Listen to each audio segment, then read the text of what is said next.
Hey up, podcasters. It's me, Clive Holland, from the Clive Holland Show on Fixed Radio. Today we looked at pricing jobs for profit, and we heard from multiple tradespeople, including Jason Kaye and Mike Jones from Panelling Perfect, to tell us all about how and if they make sure they're making enough profit when giving their quotes and estimates.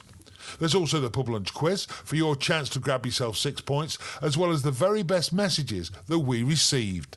Enjoy. The Clive Holland Show with Wix Trade Pro. Join now and get 10% off every time you shop with no minimum spend. Always cheaper with Wix Trade Pro. Terms apply. Fixed Radio.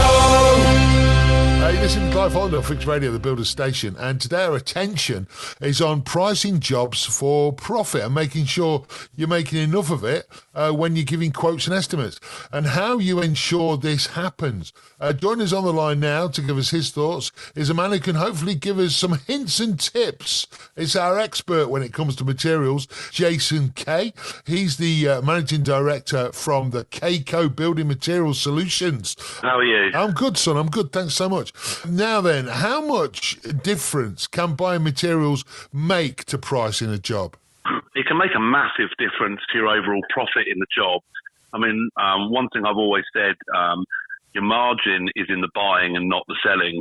So if you get your pricing right and you get your relationship right with your local merchant, and you get the deliveries there on time with the right price, you're definitely going to make more money overall on the job, and things are going to go smoother for you. Yeah, it's interesting. You know, we get a lot of people now who are saying that their clients want to buy the materials themselves. That isn't always brilliant, simply because the client never seems to get the date right, especially if it's a fair job, for the materials to arrive on site on time. It's not always the best of materials, etc., etc. No, I mean, I think that's a terrible way, and with my builder's hat on, and from the end user as well, I think you're both going to get a better deal if the builder does the buying.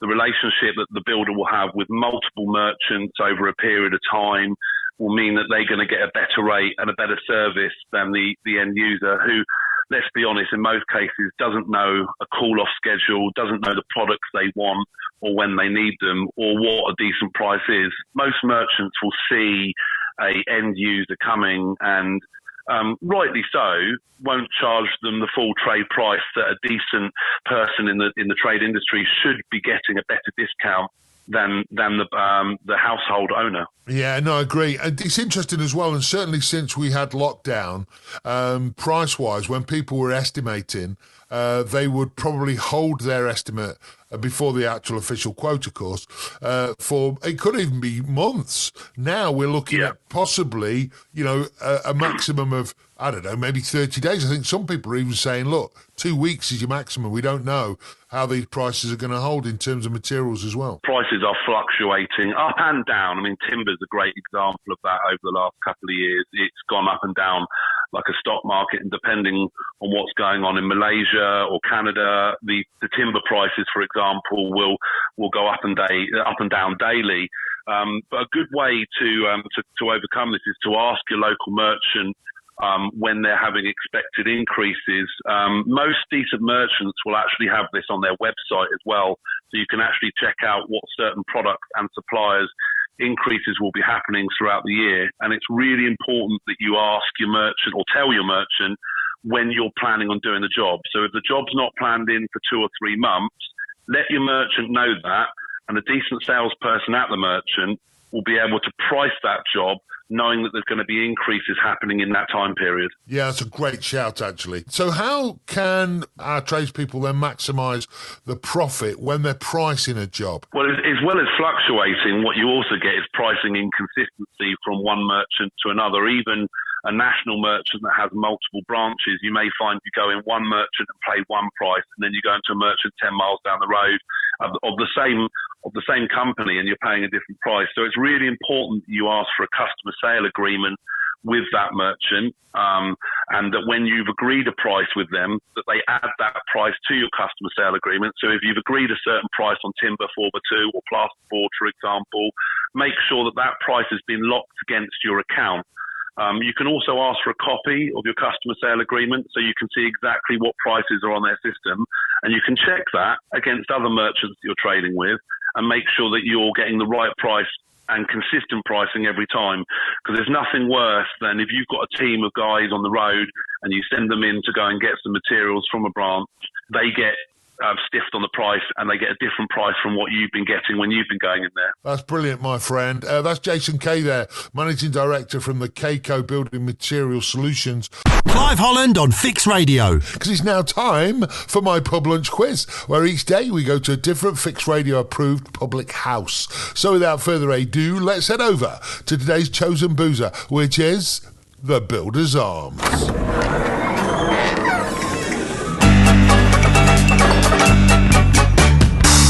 Afternoon, ladies and gentlemen. The Builder's Arms is now open for business. Let's play Clive Holland's Pub Lunch Quiz with Hippo Trade. Get a free trade account and at least 15% off with their best price promise. See hippotrade.co.uk. Over to you, big man. Thanks very much, landlord. So you get 3 questions, an easy one worth 1 point, a medium one worth 2, and a hard one worth 3 points. A maximum of 6 is up for grabs each and every day, but like I always tell you, there are no losers in this game, only runners up. It's just for a laugh. Play against each other, trade versus trade, however you want to play the game. Just let me know your scores. I love it when you send your scores in. Here we go then with question number 1, which is worth 1 point. The easy one. The Ayatollah Khomeini issued a fatwa against Salman Rushdie after the publication of which book? Midnight Children, The Satanic Verses, or Shame? The Ayatollah Khomeini issued a fatwa against Salman Rushdie after the publication of which book? Midnight Children, The Satanic Verses, or Shame? Question number 2 is worth 2 points. The medium one. What does the expression "get your dander up" mean? Does it mean to pay off a debt, pay attention, or lose your temper? What does the expression "get your dander up" mean? Pay back a debt, pay attention, or lose your temper? And finally, question number 3 is worth 3 points. The hard one. Which Arctic-dwelling whale with an average lifespan of 200 years is the longest living mammal on Earth? Is it a bowhead whale, a sperm whale, or a finback whale? Which Arctic-dwelling whale with an average lifespan of 200 years is the longest living mammal on Earth? Is it a bowhead whale, a sperm whale, or a finback whale? Hey, there you go. All you've got to do now is get your thinking hard hats on, play amongst yourselves, and I'll reveal the answers in around 20 minutes' time. It's the Pub Lunch Quiz. That's right, Clive. And once you've got your brains in gear with the quiz, why not go full throttle to win weekend tickets to catch Hippo rider Shane Richardson at the British Superbikes thanks to Hippo Suzuki. The team behind those super strong skip bags you can just whip out, fill up. Enter now at fixradio.co.uk. Oi, stop Googling, will ya? The Clive Holland Show with Wix Trade Pro. Get fingertip access to your members' discounts and all your materials with the Wix Trade Pro app. Download today. Fix Radio. Joining us on the line now to give us their thoughts is a very good friend of the show. It's Mike Jones from Panel Imperfect. Thank you for having me back. Hey, it's always good to have you on. Now then, you know, first of all, if you go to do a job, right, you go on, you're giving them an estimate. So how do you make sure, Mike, I mean, we're looking for all the hints and tips, that you make sure you have enough profit? Interestingly, I'm just going to go with something we used to do when we were doing estimates. I would always go an extra 5% over the top, just in case they come back and they went, oh, can you make it a bit cheaper? And when you did the final quote, it gives us a bit of leeway. Would you do that? How do you work that profit margin out? So for me, I don't do estimates at all. For me, it's bang on the quote because there's no point in messing about with it. I just go straight in and accurate, and it means that if they want the job, they're going to take it. If they don't, they don't. It's one of those things. During COVID, I used to have to build in about a 20% leeway on materials because it was so volatile back then. Oh, yes. Now I'm tending to find, I don't know if anybody else is the same, that it's leveling out a little bit, and the prices they're quite high, but they're consistent. So it means that when you price in, you're fairly accurate. And I price probably 4, maybe 6 months in advance. And to date, I don't want to jinx anything here, but to date, everything seems to be quite accurate. Same as you, 5, maybe 10% as a maximum. As a buffer I would build in, but that would be it, you know. You say roughly about that quote will last for around about 5 months. I think it's only a personal point of view, but I just think 5 months is a blooming long time.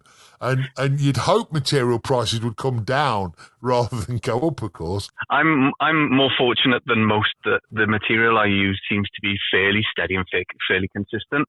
Whereas I see other people in the trade using a variety of materials, and I can see that being really volatile. So I'm in a fortunate position that because I only use a select amount of materials, that I'm very aware of the pricing structure and how the markets are moving with them. But yes, it is a long time. But as it stands, I'm able to honour that. And I say to my clients, look, if the prices come down, let's say, for example, we get a 10% reduction in materials. Keir Starmer, if you're listening in, please do it.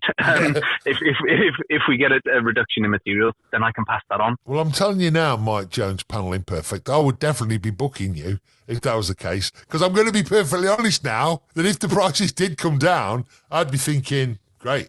You know, that's an extra bit of bunts. I love that. I'm not saying it's dishonest or anything. It's just the way it happens. Do you know, the way I see it is that there's more chance of me coming back to do a second job, and I'll make more money off getting the second job than I will do taking 5 or 10% more off one job. Yeah, mate, I tell you what, you're educating me, you are. Where are you today? What are you up to, my friend? I am working on a hotel refurb, actually. It's been made into apartments in South Belfast. It's absolutely beautiful. First job on the day, so yeah. In South Belfast, and I'm gathering that the sun is out there. I'm pretty confident it is. Do you know what? It's a boiling 8 degrees and everybody's got vests on. It's awesome. I love it. Mike, it's always great talking to you, my friend. Absolutely. Thanks, guys. The Clive Holland Show on Fix Radio. Jamie says, yes, Clive. Can I get a shout out to Old Man Beavers and Little Man Jimmy bodging someone's roof up in Boston? Don't say that. They're not bodging it. Don't say that. They're doing a great job. You know they are. That's from Jamie, the fake Cockney, and his girlfriend, Becky. All right, thanks for that, Jamie. Gary's Gang says, I love your show. Can you get a message to my mate Stuart, who has put the sandwiches in the boot of the Jeep? Be prepared. One of them is particularly strong cheese. Oh no, on a sunny day as well. That ain't going down well. And you ain't getting your sandwiches wherever he's travelling to. Woodcraft Limited said, can I get a shout out for Julia, my bookkeeper and lovely wife? So she's your bookkeeper before she's your wife, right? Dear me. She's 40 today. Thanks, big man. Well, Julia, have a cracking day. Aircon Ryan, he's had a go at the quiz and he's got a full house, as he usually does. But he also goes on to say, I've just been speaking with one of my clients on site I'm currently fitting some AC for. While speaking with them, my old business partner walks past the corridor and spotted the two of us. The expression on his face was priceless as the penny dropped that I've taken one of his customers from him. I love that. I shouldn't, but I do. I now have a permanent smug face for the rest of the day. Much love, big man. Brilliant that is. That's brilliant, Ryan. AD Building and Sons said, shout out to the lads at AD Building and Sons on the last stretch of her garden renovation. And he goes on to say, up the boys. Build Tech say, can you wish Marcus Holdroyd a happy birthday, please, Clive? One of the finest spreads in the business. You got it. The Clive Holland Show with Wix Trade Pro. Spend more time on site with Click and Collect. Simply order online and they'll have it ready for you to collect from store within 30 minutes. Fix Radio. Let's give us their thoughts. He's our very good friend of the show. It's Tom from Gardenscape. How are you, Tom? Yeah, I'm great. Thanks, Clive. Thanks for having me on again. It's good, mate. I also say this about Tom. If you watch him on his socials and you see the work that he does, it's outstanding for a man that is so young. I think you've only just hit 30, haven't you, Tom? Yeah, I was about to say, it's very kind of you to say, but I'm not feeling very young after hitting 30 last week. Oh, come on. You're not even cooked I'm yet, 30, man. I look 40, and I feel 50. No, No, you don't. Are you one of these guys, tradespeople, that goes in and gives an estimate first and then gives an official quote, or do you just go in and go, this is how much it's going to cost? I'm very, very precise and I'm very pernickety, and I explain to my customers, I'm not going to have your quote straight away. It's going to take me a week or two to get it all together and get it across to you. But once I've worked it out, the number is set in stone, and if I've miscalculated, that's on me, and therefore they're not hit with any surprise bills. And I think that certainly helps kind of point of sale kind of thing, because nobody likes those hidden costs. And to be honest, I can't stand it when builders or tradesmen in general turn around at the end of a job and say, oh, by the way, it was an extra 500 quid than we thought. I forgot to include a skip, or, you know, something ridiculous like that. I never want to be that bloke, because I know if I was on the receiving end of it, I wouldn't necessarily be able to afford it, but I would certainly not appreciate it. Yeah, exactly. And obviously, I don't know what your lead time is from say, handing over the quote and saying to them, this is how long you've got, etc. Because even now, prices are fluctuating, and I realise it's up and down. But do you allow also for any issues that may come up? Predicting the future is the hardest part, isn't it? I mean, at the moment, we're looking, well, to be fair, I'm planning our Christmas break. We're booking December at the moment. To try and predict what the costs are going to be in December is difficult. I think it's really important to keep a good relationship with your suppliers, both on a kind of builders merchants point of view, but also kind of further up the ranks, so the actual manufacturers themselves, because if you keep yourself in the loop, you can get a good idea of which way prices are going, where the market's heading, and you can, to an extent, predict the future and what things might cost in 6 months' time.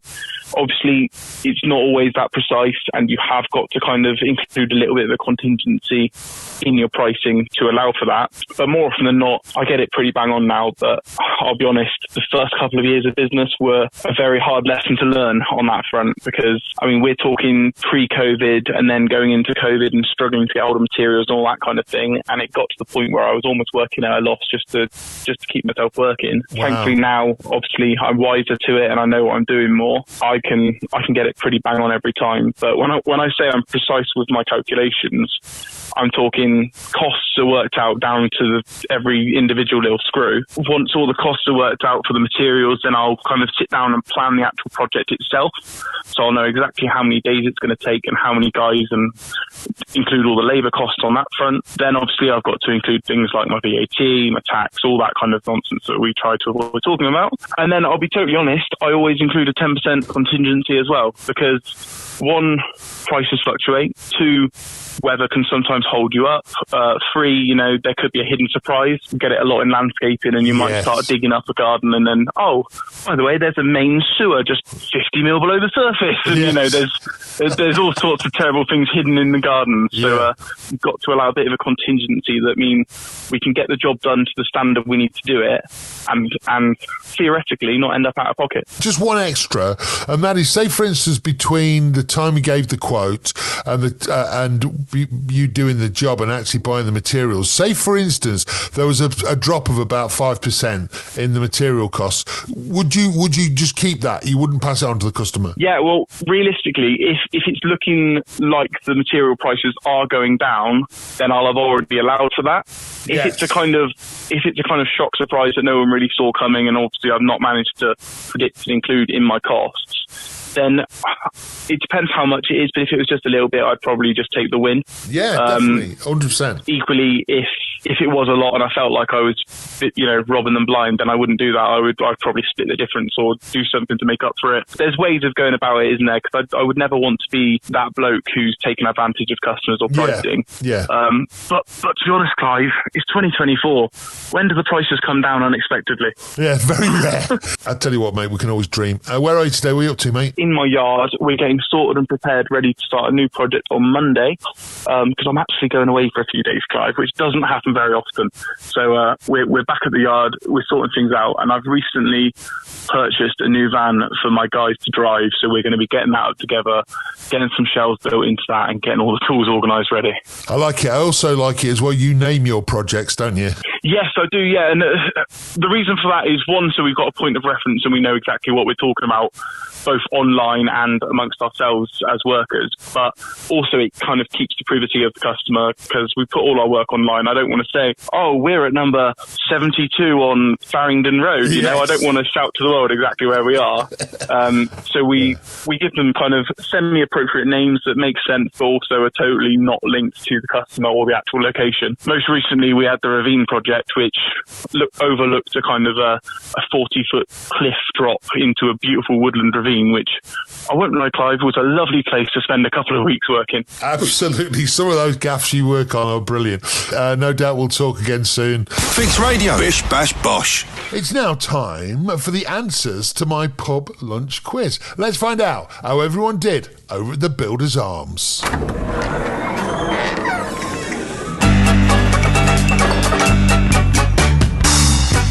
Right, keep the noise down, will ya? Clive's back. Let's get your answers to the pub lunch quiz with Hippo Trade. Get a free trade account and at least 15% off with their best price promise. See hippotrade.co.uk. Oh, sorry, Clive. You crack on. Thank you very much, landlord. Here we go then with question number 1, which was worth 1 point. The easy one. The Ayatollah Khomeini issued a fatwa against Salman Rushdie after the publication of which book? Midnight Children, The Satanic Verses, or Shame? Of course it was The Satanic Verses, which caused him so much grief he had to go into hiding for umpteen years. And then I think it was last year somebody tried to take his life. It's an incredible story of him, really. Question number 2 was worth 2 points. The medium one. What does the expression "get your dander up" mean? Pay back a debt, pay attention, or lose your temper? And if you got your dander up, my friends, you're losing your temper. Lose your temper is the answer. And finally, question number 3 was worth 3 points. The hard one. Which Arctic-dwelling whale with an average lifespan of 200 years is the longest living mammal on Earth? The bowhead whale, the sperm whale, or the finback whale? And the answer is the bowhead whale. Bowhead whale. Did you imagine that? 200 years. Man, as long as you were fit, it'd be great to live to that age, wouldn't it? Anyway, now hopefully you got 6 points. However, if you didn't, don't worry, because the Pub Lunch Quiz returns same time tomorrow, but from a different boozer.